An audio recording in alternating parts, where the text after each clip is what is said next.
Hello दोस्तों, स्वागत है आपको अपने YouTube चैनल दक्ष स्टडी सेंटर में।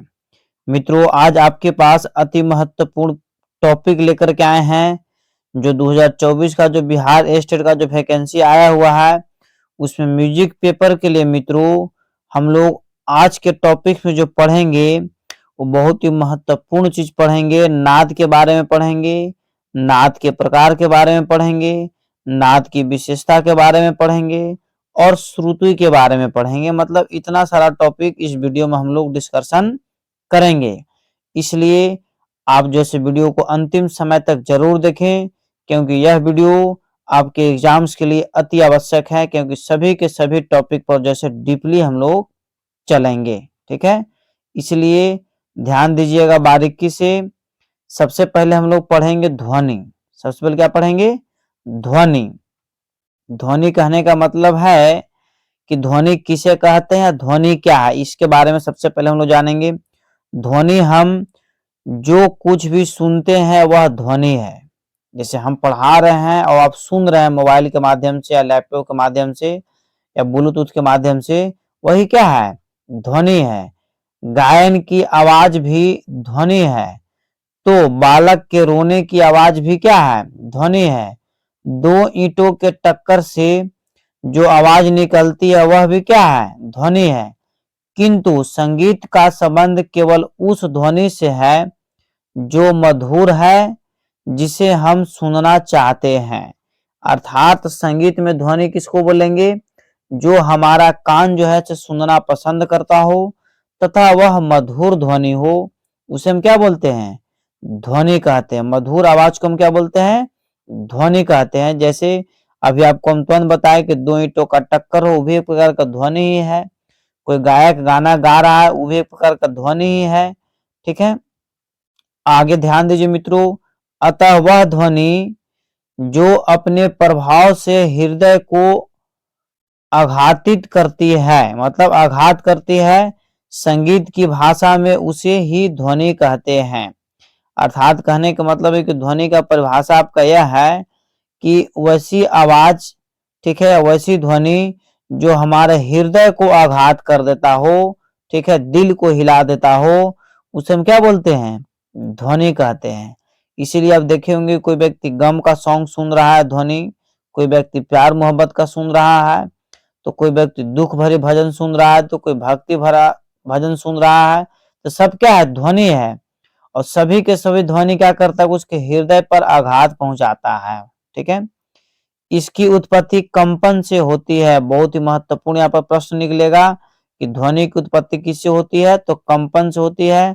चाहे वह गायन में गले से उत्पन्न ध्वनि हो, या फिर सितार में तार के कंपन से उत्पन्न ध्वनि हो, अथवा बांसुरी व शहनाई से हवा के कंपन से उत्पन्न ध्वनि हो। ठीक है, अगले पॉइंट हम लोग को है नाद। अभी नाद के बारे में हम लोग पढ़ेंगे और डिटेल्स में पढ़ेंगे। सबसे पहले जानेंगे कि नाद क्या है। संगीत उपयोगी मधुर ध्वनि को नाद कहते हैं। ठीक है, संगीत उपयोगी मधुर ध्वनि को क्या बोलते हैं? नाद कहते हैं। इसीलिए पहले हम ध्वनि पढ़ाएं। ठीक है, ऐसी ध्वनि निर्धारित कंपन संख्याओं पर आधारित होती है। ठीक है, उसे हम क्या बोलते हैं? नाद बोलते हैं। अब देखिए, बहुत हाईलाइटेड चीज बता रहे हैं कि नाद के कितने प्रकार हैं। नाद के कितने प्रकार हैं? तो दो प्रकार हैं। पहला है आहत नाद और दूसरा का है अनाहत नाद। नाद के कितने प्रकार हैं? तो दो प्रकार हैं। फर्स्ट आपका है आहत नाद और सेकंड क्या है? अनाहत नाद। तो सबसे पहले हम लोग मित्रों जानेंगे आहत नाद। क्या जानेंगे? आहत नाद। ए में है। आहत नाद वह है जो दो वस्तुओं की टकराव या घर्षण से उत्पन्न होता है। मतलब दो वस्तु आपस में टकरा जाएगा, ठीक है, उससे जो घर्षण के कारण जो ध्वनि उत्पन्न होता है, उसे हम क्या बोलते हैं? आहत नाद के अंतर्गत ही संपूर्ण संसार का गायन वादन होता है। संसार में जितने भी प्रकार के गायन हो या वादन हो, सभी किसके अंतर्गत रखा गया है? आहत नाद के अंतर्गत। क्योंकि यहाँ पर आहत नाद का डिफिनेशन ही बता रहे हैं हम आपको कि जब दो वस्तुओं की टकराहट या घर्षण से उत्पन्न होता है उसे हम क्या बोलते हैं, आहत नाद के अंतर्गत रखा जाता है या आहत नाद कहते हैं। ठीक है, अब हम लोग मित्र पढ़ेंगे अनाहत नाद। दूसरा का क्या था, अनाहत नाद। ठीक है, अनाहत नाद वह है जिसे इस स्थूल कानों से नहीं सुन सकते हैं, बल्कि यह आहत नाद की ही सूक्ष्म अवस्था है। ठीक है, नाद की तीन विशेषताएं होती है। नाद की विशेषताएं कितनी है, तीन है, और तीनों आपको मित्रों बारीकी से हम बता चुके हैं कि नाद की तीन विशेषताएं हैं। तो तीनों कौन कौन, इस पर हम लोग जानेंगे। पहला आपका है नाद का छोटा बड़ा होना। दूसरा का आपका है नाद की ऊंचाई अथवा निचाई होना। ठीक है, तीसरा का है नाद की जाति अथवा गुण। ठीक है ना, और नाद के कितने प्रकार हैं, तो नाद के दो प्रकार हैं, इसमें आपको बता चुके हैं। और जो है से नाद की विशेषताएं कितनी है, तो तीन विशेषताएं हैं। अब तीनों विशेषताएं के बारे में हम लोग बारीकी से जानेंगे, क्योंकि हम वचन दे चुके हैं कि डीपली पढ़ाएंगे। तो सबसे पहला जो आपको है यहाँ पर बता रहा नाद का छोटा बड़ा होना। ठीक है, यहाँ पर मिसप्रिंट लिखा गया है, यहाँ पर भी होगा नाद का छोटा बड़ा होना, छोटा बड़ा होना। ठीक है, देखिए इसके बारे में हम लोग जानेंगे मित्रों। नाद का छोटा अथवा बड़ा होना, जब हम संगीत उपयोगी ध्वनि अथवा नाद को धीरे से उत्पन्न अथवा उच्चारण करते हैं तो धीरे से उत्पन्न की गई ध्वनि को जो कम दूरी तक सुनाई देता है उसे छोटा नाद कहते हैं। बहुत सीधी बात है, लिखा हुआ है कि जब हम जैसे संगीत उपयोगी ध्वनि को जब उत्पन्न करते हैं या उच्चारण करते हैं तो धीरे से उत्पन्न की गई ध्वनि को जो कम दूरी तक सुनाई देती है उसे क्या बोलते हैं, छोटा नाद बोलते हैं। जो ध्वनि कम दूरी तक सुनाई देगा उसे छोटा नाद बोलेंगे, और जो ध्वनि जोर से उत्पन्न की गई हो और अधिक दूरी तक सुनाई देती है उसे क्या बोलते हैं, बड़ा नाद कहते हैं। मतलब जो ध्वनि उत्पन्न हुआ और कम दूरी तक सुनाई देती है उसे हम छोटा नाद कहेंगे, और जो अधिक दूरी तक सुनाई देता है उसे क्या बोलते हैं, बड़ा नाद कहते हैं। जो कम दूरी तक सुनाई देगा उसे छोटा नाद है, और ठीक है, और जो अधिक दूरी तक सुनाई देगा उसे क्या बोलेंगे, बड़ा नाद बोलते हैं। ठीक है मित्रों, अगला आपका 2 नंबर पॉइंट है नाद की प्रकार के बारे में। ठीक है, सॉरी, नाद की विशेषता के बारे में। दूसरा का विशेषता नाद की ऊंचाई निचाई गाने बजाने के समय हम ध्वनि, ठीक है, या स्वर को ज्यों ज्यों ऊंच ले जाते हैं त्यों त्यों प्रति सेकंड में होने वाले आंदोलन की संख्या बढ़ती जाती है। जब ध्वनियां या स्वर को नीचे लाते हैं तो आंदोलन संख्या घटती जाती है। आंदोलन संख्या के इसी बढ़ने या घटने की नाद की ऊंचाई या निचाई कहते हैं। मतलब कह रहा है मित्रों, ठीक है, कि नाद की ऊंचाई निचाई गाने बजाने के समय हम ध्वनि या स्वर को ज्यों ज्यों ऊंचा ले जाते हैं त्यों त्यों प्रति सेकंड में होने वाली आंदोलन की संख्या बढ़ जाती है। यदि आंदोलन की संख्या बढ़ जाती है या फिर जब ध्वनि या स्वर के नीचे ले जाते हैं तो आंदोलन की संख्या क्या हो जाएगा, घट जाएगी। ठीक है, मतलब आगे की ओर ले जाएंगे तो बढ़ जाएगी और पीछे की ओर स्वर को ले जाएंगे तो क्या हो जाएगी, घट जाएगी। इसीलिए इसका नाम दिया गया है, नाद की विशेषता के अंतर्गत इसको ऊंचाई या निचाई मित्रों रखा गया है। ठीक है, तीसरा पॉइंट आपका है नाद की जाति अथवा गुण, अति महत्वपूर्ण है। नाद की जाति अथवा गुण, वैज्ञानिकों के अनुसार कोई भी नाद अकेला उत्पन्न नहीं होता, उसके साथ साथ कुछ अन्य नाद भी उत्पन्न होते हैं जिन्हें सहायक नाद भी कहते हैं। नाद की जाति में कह रहा है कि वैज्ञानिकों के अनुसार कोई भी नाद अकेला उत्पन्न नहीं होता है, उसके साथ साथ कोई अन्य नाद भी उत्पन्न होता है जिसे हम क्या बोलते हैं, सहायक नाद कहते हैं। सहायक नादों की संख्या तथा उनकी जोरदारी प्रत्येक वाद्य में भिन्न भिन्न होता है। इसीलिए वायलिन का स्वर सितार से, सितार का सारंगी से और सारंगी का तबले से तथा हारमोनियम का स्वर सरोद के स्वरों से भिन्न होता है। हम इसे सुनकर ही पहचान लेते हैं कि यह अमुक वाद्य यंत्र की आवाज है। इसे ही नाद की जाति अथवा गुण कहते हैं। ठीक है मित्रों, अब हम लोग बहुत ही बारीकी चीज पढ़ेंगे, श्रुति। क्या पढ़ेंगे? श्रुति। तो श्रुति के बारे में सबसे पहले मित्रों हम लोग जानेंगे कि श्रुति क्या है। ठीक है, गायन वादन उपयोगी ध्वनि का वह सूक्ष्म भाग श्रुति कहलाता है। मतलब गायन या वादन का जो सूक्ष्म भाग ही क्या कहलाता है? श्रुति कहलाता है। ठीक है, ध्वनि का सूक्ष्म भाग क्या कहलाता है? श्रुति कहलाता है, जिसे सुनकर एक दूसरे से अलग अलग स्पष्ट रूप से पहचाना जा सके। संगीत के विद्वानों के अनुसार श्रुति की संख्या कितनी है? 22 है। बहुत बार एग्जाम में पूछ चुका है कि श्रुति कितने हैं, तो 22 हैं। वस्तुतः संगीत उपयोगी अर्थात नियमित, स्थिर तथा मधुर ध्वनि नाद कहलाती है। ठीक है मित्रों, विद्वानों ने 22 नादों की परिभाषा दी है। इन्हीं 22 नादों को संगीत में श्रुति कहते हैं। ठीक है, विद्वान जो है 22 नादों की परिभाषा दिया है और इसी 22 नाद को हम क्या बोलते हैं? 22 श्रुति बोलते हैं। ठीक है मित्रों, शास्त्रकारों ने ठीक ही कहा है कि श्रूयते इति श्रुति। ठीक है, अर्थात कहने का मतलब है कि श्रुति वह है जिसे हम सुन सकते हैं। सुनने का तात्पर्य केवल सुनाना ही नहीं बल्कि सुनकर समझ लेना ही है। अगला प्रश्न मित्रों, बहुत ही महत्वपूर्ण टॉपिक अगला पेज है कि अब हम आपको बताएंगे कि कुछ विद्वान है, भरत साहब, दतिल साहब और नारद साहब ने 22 श्रुतियों का वर्णन किया है। इन्होंने कौन कौन श्रुति को माना है? 22 श्रुति के बारे में आपको तुरंत 22 का नाम हमको बोर्ड पर आपको नजर आ रहा है। 22 का नाम मित्रों हम बारीकी से पढ़ते हैं। भरत साहब के अनुसार सबसे पहले तीव्रा, दूसर का है कमद्वती, मंदरा, छंदोवती, दयावती, रजनी, रतिका, रौद्री, क्रोधा, वजिका, प्रसारणी 11 हुआ।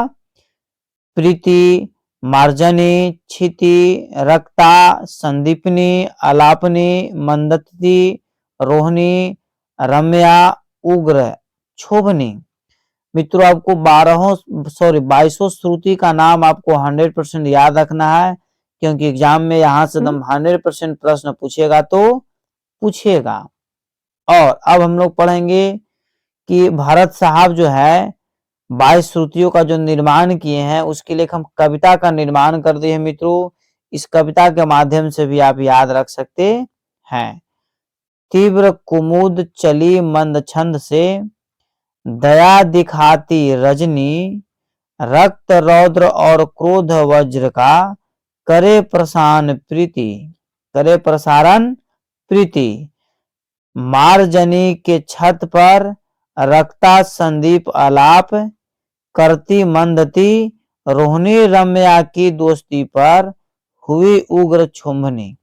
ठीक है मित्रवार, इस प्रकार आपको कविता का माध्यम से भी भरत साहब के दिए हुए श्रुतियों को आप विचार कर सकते, याद कर सकते हैं। अगला हम लोग पढ़ेंगे दत्तिल साहब के अनुसार 22 श्रुतियां कौन कौन है। ठीक है, तो नांदी, चालनिका, रसा, चित्रा, विचित्रा, घना, मातंगी, सरसा, भृता, मधुकरी, मैत्री, शिवा, माधवी, बाला, सारंगरती, कला, कलखा, माला, विशाला, जया, मातृति। ये 22 को जो 22 श्रुति है दत्तिल साहब के अनुसार मान्य है। ठीक है, अगला प्रश्न मित्रों अति महत्वपूर्ण 22 श्रुति का अब हम वर्णन जो पढ़ेंगे नारद साहब के अनुसार पढ़ेंगे। किसके अनुसार पढ़ेंगे? नारद साहब के अनुसार। तो पहला सिद्धा, प्रभावती, कांता, सुप्रभा, शिखा, दीप्तमती, उग्रा, हदि, निवर्री, दीरा, सर्पहरा। फिर 12 नंबर में है शांति, विभूति, मालिनी, चपला, वाला, सर्वरंता, शांता, विकलिनी, हृदय उन्मूलनी, विसारणी, प्रसून। ठीक है मित्रों, अगला हम लोग बारीकी से अब हम लोग जानेंगे कि श्रुति की कितनी जातियां हैं मित्रवर। तो श्रुति की 5 जातियां हैं। अति महत्वपूर्ण प्रश्न आपका है, एग्जाम में कई बार पूछा जा चुका है कि श्रुति की कितनी जाति होती है। तो 5 जाति होती है। पांचों जाति का अब नाम आपको बता देते हैं, आपको याद कर लेना है। पहला है दीप्ता, दूसरा का है आयता, 3 नंबर में अध्या, और 4 नंबर में मृदु, और 5 नंबर में करुणा। यही हुआ मित्रों श्रुति की जातियां हो गया। श्रुति क्या हो गया? जातियां, यही पांचों का पांचों आपको है। ठीक है, अगला प्रश्न पर ध्यान देंगे कि श्रुति का हम डिटेल्स में बता दिए मित्रों कि किस जाति में 5 जाति बताए भी। तो पांचों जाति के अंतर्गत मित्रों कौन कौन से श्रुति आते हैं, इसका हम डिटेल्स में आपके पास देखिए विथ मैप के साथ मित्रों लाए हैं। तो सबसे पहले हम लोग पढ़ेंगे दीप्ता जाति के बारे में, कौन कौन से श्रुति आते हैं। तो दीप्ता जाति के अंतर्गत मित्रों आता है तीव्रा, रौद्री, वज्रिका या उग्र। ठीक है, इसके बाद हम लोग पढ़ेंगे आयता। आयता के अंतर्गत मित्रों जो आयता जाति है, इसके अंतर्गत आपको आ जाएगा कमुदवती, क्रोधा, प्रिय, प्रसारणी या फिर संदीपनी। ठीक है, ये किसके अंतर्गत आ जाएगा? आयता के अंतर्गत आ जाएगा। ठीक है, अब हम लोग पढ़ेंगे दीप्ता। दीप्ता भी पढ़े लिए। मृदु के बारे में पढ़ेंगे मित्रों। मृदु के अंतर्गत जो मृदु जाति है उसके अंतर्गत कौन कौन से श्रुति आते हैं। तो मृदु जाति के अंतर्गत मित्रों मंदरा, रक्ता, प्रीति, क्षिति। ठीक है, इस मृदु जाति के अंतर्गत इस पांचों के 5 श्रुतियां आते हैं। इसके बाद हम लोग पढ़ेंगे मित्रों मध्या। मध्या यहाँ पर है। ठीक है, मध्या के बारे में ध्यान देंगे कि मध्या जैसे जाति के अंतर्गत कौन कौन से श्रुति आते हैं। तो छंदोवती, रजनी, मार्जनी, रक्तिका, रंभा या क्षोभिनी। ठीक है मित्रों, इस प्रकार हम लोग अगले जाति के बारे में पढ़ेंगे। करुणा जाति के अंतर्गत जो है से करुणा के अंतर्गत कौन कौन से आदिवासी आते हैं। ठीक है, या कौन कौन से श्रुति आते हैं। तो मित्रों इसका आंसर आपको हो जाएगा दयावती करुणा के अंतर्गत आता है, अलापनी आता है श्रुति, और मंदती श्रुति किसके अंदर किसके अंतर्गत आता है? तो करुणा जाति के अंतर्गत। ठीक है, अगला पेज है कि श्रुति के अंतर्गत जो है से कौन कौन से रस, कौन कौन से जाति और कौन कौन से जाति के अनुसार कौन कौन से रस का प्रयोग होता है, उसका विथ मैप के साथ आपके पास बहुत ही कठिन परिश्रम के बाद लाए हैं। दीप्ता जाति के अंतर्गत कौन कौन से रस आता है? तो वीर या अद्भुत। आयता जाति के अंतर्गत कौन कौन से रस आते हैं? तो श्रृंगार और हास्य।